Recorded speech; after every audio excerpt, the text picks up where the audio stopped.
A pair of YouTubers sat side by side playing a recent fighting game. One had long played the games in this series, while the other was a relative noob to the genre. Sure, he'd played a few rounds every once in a while with a few other friends, but hadn't really done much more than button mash. The more veteran player had been teaching the newer player some of the basics, along with a few of the more nuanced techniques that can help him play better. One piece of advice was for him to pick one character that he wanted to learn, and then watch other players fight with that character. This viewing experience could not only help the newer players see what that character was capable of, but also see the timings of that fighter. When was it good to press the attack or pull back? What were the combos and their sequencing? What sorts of counters could the other characters utilize to interrupt those combos? And a number of other considerations that a player used to button mashing could witness while not focused completely on winning the fight. It was sound advice for a person willing to put in the time and effort to get better at a video game. But more importantly for us, the idea of watching someone else as an example of what it means to thrive in a particular area of life is also good advice. There's a reason why mentors and trainers often teach us more than any book ever can. Living examples not only teach us more than the theoretical, they prove that at least someone is capable of this seemingly impossible task ahead of us. And if they can, then maybe we can as well. This sermon from the closing chapters of Samuel is full of examples, living at the time of the book's writing, who lived out what it means to thrive with the truth that has been our driving theme throughout the series. They show not what it means to be a possible hope or failure in that hope, like David, Saul, Samuel, and Eli were, but rather what it looks like to be one of the people of God who humbly serve Him and the King He chose. They give us examples of how to live in the midst of the problems of this life, faithfully serving the King. Thus we can learn from them what is possible when a person humbly serves God and the King. And we can learn while we're not the ones in the midst of the pressures of surviving through this particular problem of life. The pressure's off of us. We don't need to madly button mash, and instead can focus on the timings of faithfulness and humility. We can watch those who've gone before and proven that humbly facing the problems of this life is possible, even when we're facing overwhelming odds. As we go through the various stories of the mighty men of David's Special Forces units, and the list of names that even I have to slow down to pronounce, let's remember to focus on the humble service of these men, on the fact that while these men performed many mighty deeds, they did them for the glory of God and for their king, rather than for themselves. And the first grouping of these men are the three mightiest of David's men, the top of the leaderboard when it came to the king's loyal troops. 2 Samuel chapter 23, verses 8 to 12. These are the names of the mighty men whom David had. Josheb-Basshebeth, a Tachemonite, he was chief of the three. He wielded his spear against 800 whom he killed at one time. And next to him among the three mighty men was Eleazar, the son of Dodo, son of Ahohi. He was with David when they defied the Philistines who were gathered there for battle, and the men of Israel withdrew. He rose and struck down the Philistines until his hand was weary, and his hand clung to the sword. And the Lord brought about a great victory that day, and the men returned after him only to strip the slain. And next to him was Shammah, the son of Agi, the Hararite. The Philistines gathered together at Lehi, where there was a plot of ground full of lentils.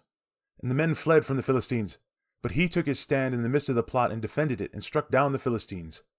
And the Lord worked a great victory. These three men were known as the Three, while the rest of the chapter uses the typical Hebrew word for three. When verse 8 calls Josheb-Basshebeth chief of the three, it is a specialized version of the word that can carry a unique image. While I can't prove my theory about David purposefully choosing this word as their collective moniker, I do wonder about it. This word for three can be used to speak of a three-part collective. That idea definitely fits this group. United, they represent the best of David's forces. But the word can also refer to an instrument that has some connection with the number three. We're not sure if it had 3 strings, or 3 sides, or 3 bars, but regardless, it was connected to the number 3.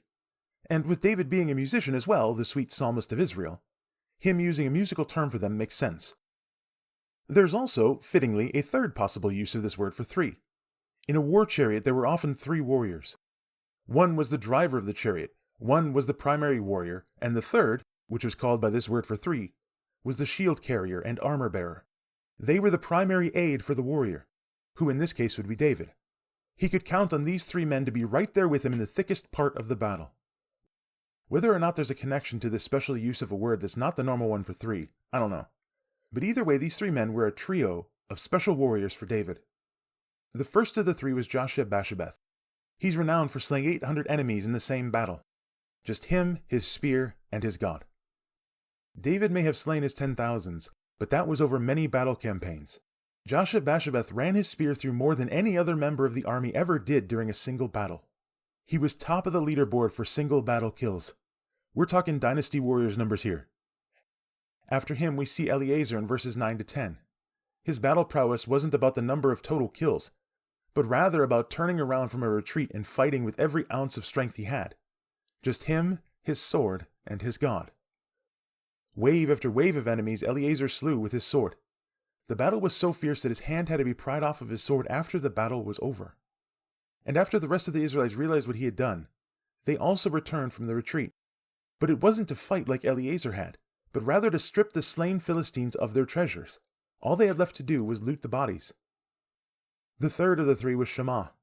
And in verses 11 to 12, we see that the Israelites were in the midst of another retreat. But this time it was Shammah who turned around to fight. There was a field of lentils, which seemed to have some importance to the army. And rather than cede an inch of the ground past this field, Shammah took his stand, tower defense style. Just him, his weapon, and his God. And he told the Philistines, "You shall not pass." Only the Philistines didn't have the power of a Balrog. They fell while Shammah the Hararite remained standing. Let's notice a few overarching similarities between these three men. First, they each faced what looked like an incredibly overwhelming enemy and took the Han Solo stance of, "Never tell me the odds." Well, actually, they took on a stance that proves a second similarity. They knew that fighting on God's side meant that the odds were with them. They were always on the side that overwhelmed the other. This is spelled out for us with Eleazar and Shammah's stories, and is implied with Joshua-Beshebeth. Both verses 10 and 12 state clearly that it was the Lord who worked great victory through the men. Yahweh himself who fought through these humble warriors to overwhelm the representations of human evil and the problems of this life that bring them about. The men were humble in their service and thought highly of God. He was the one who overwhelmed, especially when human eyes saw nothing but loss and defeat of his people. When retreat looked like the best option, these men turned to fight, because they knew that with Yahweh a single humble servant can face an army and win. We've seen it done multiple times before, in just the book of Samuel. Remember Jonathan's repeated victories when the rest of Israel shook in their boots? And even David's facing of Goliath had a similar quality, despite the fact that he was facing a single foe at that time. When we refuse to retreat from humbly serving God, He can work a victory through us that will astonish any who hear it. That's not a promise that it'll happen every time we face against foes like this. But it does tell us that we should never fear standing up against the problems of this life and the human evils that bring them about. Never fear doing the right thing while pressured with rejection or firing if we refuse to compromise. Never fear speaking the truth even if we're dogpiled on by the faceless mob of the internet. Never fear the consequences of standing with God even if culture throws us to the arena lions of the day. Never fear. Not if we're humbly serving Yahweh, the faithful God who brings restoration to His humble people. With Him at our side, we can face hordes of enemies, fight with every ounce of strength against waves of troubles, and never cede an inch of ground. We can refuse to give up because we know that God is our strength, our rock, our fortress, our refuge in the midst of this world's nastiest of evils. And even if this time isn't full of defeat of our enemy, we can join a later group of three men who stood while humbly serving Yahweh. Daniel's three friends of Hananiah, Mishael, and Azariah when they faced the fiery furnace of Nebuchadnezzar. They said in Daniel chapter 3, verses 17 and 18, "If this be so, our God whom we serve is able to deliver us from the burning fiery furnace, and He will deliver us out of your hand, O king. But if not, be it known to you, O king, that we will not serve your gods or worship the golden image that you have set up." They knew that Yahweh would give them victory, but they didn't necessarily know that He would keep them from this particular harm. Sure, in this case He did, but their faith did not require God to do things their way in order to believe. Rather, their trust was in the faithful God who worked all things for His glory and good, no matter the outcome for us. The God who would ultimately win in the end over the evils of this world. These three from 2 Samuel refused to give up, despite the odds seemingly set against them. We too can face every problem in this life, refusing to retreat. We have God on our side, as long as we're humbly serving Him instead of our desires that masquerade as His will. And in the end, we know that God will bring total victory. So even if we don't hit the leaderboard like the three, even if we only ever face down a single enemy of God, even if all we do is keep getting up after being beaten down over and over again, we can still be considered faithful, humble, mighty warriors of Yahweh. Humble service is the victory God looks for in us. Everything else is His work. Beyond refusing to give up, we can also provide refreshment for others and lead them to worship, like another three mighty men did for David. 2 Samuel chapter 23, verses 13 to 17. And 3 of the 30 chief men went down and came about harvest time to David at the cave of Adullam, when a band of Philistines was encamped in the valley of Rephaim. David was then in the stronghold, and the garrison of the Philistines was at Bethlehem. And David said longingly, "Oh, that there was someone who would give me water to drink from the well of Bethlehem that is by the gate." Then the 3 mighty men broke through the camp of the Philistines and drew water out of the well of Bethlehem that was by the gate, and carried it, and brought it to David. But he would not drink of it. He poured it out to the Lord, and said, "Far be it from me, O Lord, that I should do this. Shall I drink the blood of the men who went at the risk of their own lives?" Therefore he would not drink it. These things the 3 mighty men did. This small story took place likely while David was still on the run from Saul. David and his men were in the cave of Adullam, and the Philistines were in the valley of the giants. The problems of this life certainly do like to remind us of how big they are, don't they? At that time, David made an offhand comment about how refreshing it would be to have a drink of water from his hometown's well. That would be impossible. The Philistines were occupying Bethlehem, and they were contingents of Philistines the whole way from where the Israelites were to Bethlehem. It would be considered a suicide mission to even attempt, and a drink of water was not worth that effort. The refreshment would be nice, sure, a taste of home even, a reminder of what they were fighting for, but it was not worth that much effort. But there were 3 of David's mighty men, 3 unnamed men, who heard David and decided to take it upon themselves to refresh their commander.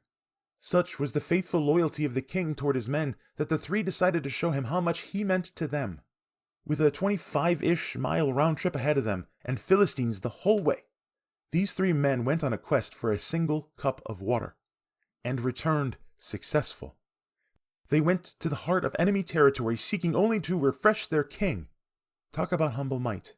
When they gave the water to David, his heart was moved at their sacrifice for him, the risk of their lives, their blood. And that thought led David to consider God's place in all of this. So David humbly offered the sacrifice to God. Many among us might consider David's actions as wasteful, pouring out hard-earned water. But to David he was offering a great sacrifice to the one who called him to this position. The amazing loyalty of these 3 men to him caused him to humbly serve his God in worship. A drink offering was among the kinds of sacrifices offered to Yahweh. And this one was special to David because it was paid for by the blood of his men. Sure, they hadn't fallen, hadn't spilled any blood, but their humble sacrifice still paid for it. And so David offered the sacrifice to the only one worthy of such an amazing offering. David knew that he wasn't worthy of that level of sacrifice, so he turned it over to the only one worthy of it. These 3 men show us the value of humble loyalty. They're examples of sacrifice that gives only out of faithfulness. And service to God doesn't require fighting every enemy in front of us, but can even mean that we lead others to worship God because of our faithfulness to Him. We might not ever take the top spots of humility, and we might not cause kings to worship our God, but we can stand beside these men and be faithful in what we do. Humbly mighty deeds happen wherever we find ourselves. 2 Samuel chapter 23, verses 18 to 23. Now Abishai, the brother of Joab, the son of Zeruiah, was chief of the 30. And he wielded his spear against 300 men, and killed them, and won a name beside the 3. He was the most renowned of the 30, and became their commander, but he did not attain to the 3. And Benaiah, the son of Jehoiada, was a valiant man of Kabzeel, a doer of good deeds. He struck down 2 Ariels of Moab. He also went down and struck down a lion in a pit on a day that the snow had fallen. And he struck down an Egyptian, a handsome man. The Egyptian had a spear in his hand, but Benaiah went down to him with a staff and snatched the spear out of the Egyptian's hand and killed him with his own spear. These things did Benaiah the son of Jehoiada, and won a name beside the 3 mighty men. He was renowned among the 30, but he did not attain to the 3. And David set him over his bodyguard. Did you notice the common phrase between these men? They did not attain to the 3. These 2 men stood beside the 3 as fellow mighty warriors, and their deeds were great, but they were not the top of the leaderboard. And yet their king gave them a special place of standing, gave them great honor. So let's look at these 2 men's deeds and their roles in the kingdom. The first is a name we should know well by now, if we've been paying attention to the series. Abishai, the brother of Joab, the son of Zeruiah. As an aside, while this chapter lists the mighty men of David, and Joab's name might be mentioned in passing, the one-time general of David's forces and murderer of many possible replacements is not actually listed among them. I find that oversight quite telling about Joab's standing in the eyes of the author of this passage. Anyway, back to Abishai. He was the leader of the 30, which was the name for the Special Forces unit regardless of their actual number, because they'd keep around that number of people. So even though there were better fighters than Abishai, he was given leadership over the whole of the group. I'm sure it had something to do with his ability to lead being better than the others. David gave him a place of great renown because of his leadership ability. Verses 18 and 19 might not list as much about the great deeds of Abishai as the other men shown thus far, but that probably has more to do with the fact that we've heard a lot about Abishai over the chapters. Here, though, we see that Abishai still did rack up quite a body count in battle. Spear in hand, with God empowering him, Abishai slew 300 enemies, and this event itself gave him a place of renown much like the three, even though he never got that high on the leaderboard. We get a little bit more detail about the next man, Benaiah, a valiant man and doer of great deeds. We probably only get the highlights of his deeds, considering those descriptors, and the fact that these 3 deeds are listed. But they are amazing highlights. The first of these deeds was that he struck down 2 Ariels of Moab. No, he wasn't slaying mermaids. An Ariel is a specific type of warrior, a fierce combatant that was likened to a lion, because that's what the word Ariel is based off of. So these are 2 lion-like warriors of Moab. Taking on one of these fierce combatants would be quite the task, but to take on 2 was impressive. The second deed amplifies the first. Benaiah could take on lions, both figurative ones and real ones. This man jumped down into a pit to slay a lion by himself in the snow. A cornered lion can be incredibly dangerous, but fighting one in the snow meant that his footing would not be quite as sure as it could have been. It was quite a feat on its own. But with the other 2 feats listed here, it shows a cumulative effect of humble might. Speaking of the third deed, Benaiah also took on a mighty Egyptian warrior. Apparently, Benaiah's strength lay in diversification of enemies, as opposed to just one type. But Benaiah's defeat of this Egyptian had its own unique fact that differentiated it from other slain enemies. He took the Egyptian down with his staff, snatched the spear from the enemy's hand, and struck him down with his own weapon. Not many warriors are able to disarm an enemy and then kill them with their own weapon. To my memory, which I admit could be a little faulty, I'm not perfect, David himself is the only other person in the Bible shown to kill an enemy with their own weapon. David's kill being Goliath, whose sword probably accompanied David in many a battle afterward. But that means that Benaiah's deed was of a quality that only he and the king had done. Each of these deeds on their own held some level of might, but added together they show a cumulative effect of humble might. Even seemingly small deeds, performed humbly for the king, can add up to great deeds. And for the work of Benaiah, David gave him the role of personal bodyguard. The king's life was in the hands of Benaiah. And interestingly, this also shows that he is a shadow of David, who had been Saul's bodyguard for a time before the whole Saul went crazy thing happened. Both Abishai and Benaiah did not hit the top 3 of the leaderboard, but their humble deeds performed for their king led them to stand beside the 3. Whether it's faithful service and leadership under the king, or a lengthy record of smaller deeds, we can stand beside those who hold the top spots of humble might and continue to serve our king. So far in this passage, we've seen the big 3, a nameless group of 3 who did mighty deeds and led to their king to worship, and 2 more men who didn't attain to the heights of the 3. But there were over 30 men who stood as David's special forces units.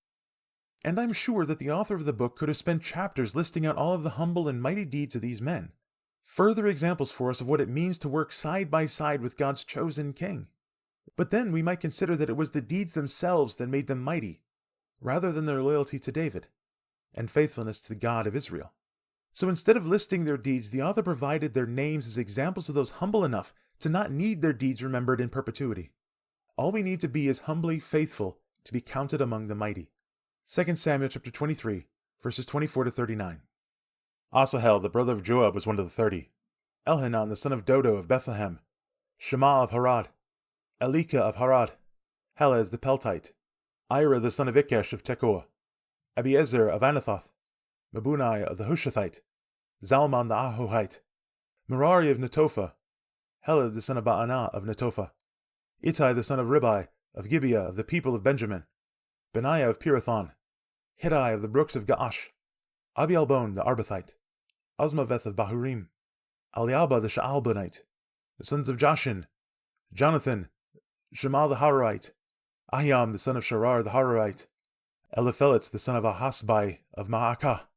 Eliam the son of Ahithophel of Gilo. Hezro of Carmel. Paarai the Arbite. Igal the son of Nathan of Zobah. Bani the Gadite. Zalek the Ammonite. Naharai of Beeroth. The armor-bearer of Joab the son of Zeruiah. Ira the Ithrite. Gareb the Ithrite. Uriah the Hittite. 37 in all. That last one hit you, didn't it?